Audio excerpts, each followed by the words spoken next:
জাতীয় দলে কারা সুযোগ পান, কি বা তাদের যোগ্যতার মানদণ্ড?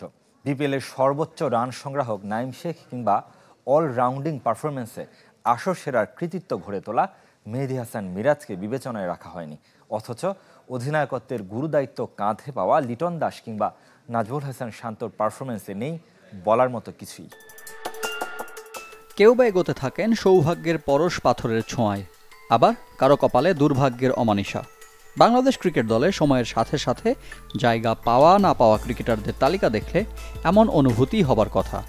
প্রতিবার দল ঘোষণার পরে যে আলোচনা হয় খুব জোরে সোরে। পাকিস্তান ও আরব আমিরাতের বিপক্ষে টি-20 সিরিজের দল ঘোষণার পরেও ভক্ত সমর্থকদের আলোচনা ঘিরে বৈষম্যের শিকার হওয়া ক্রিকেটাররা, যে তালিকায় সবার ওপরে মেহেদী হাসান মিরাজ, নাঈম শেখ, মাহিদুল অঙ্কনরা। পারফর্মার হয়েও দলে জায়গা না পাবার দুর্ভাগ্য যাদের সঙ্গী।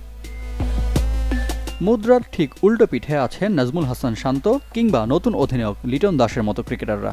এর মধ্যে লিটন পেয়েছেন 2026 বিশ্বকাপ পর্যন্ত অধিনায়কত্বের দায়িত্ব।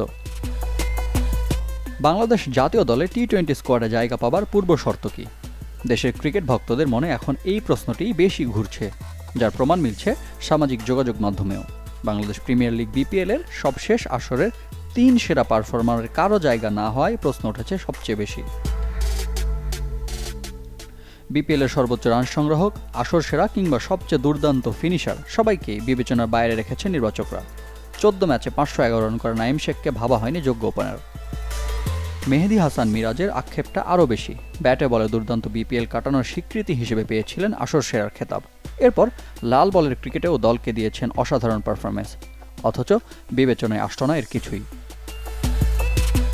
এখন প্রশ্ন উঠতেই পারে বিপিএল সহ দেশের ঘরোয়া ক্রিকেট নিয়ে, একইভাবে দলে জায়গা পাবার মানদণ্ড নিয়েও। রিফাত হোসেন, চ্যানেল 24।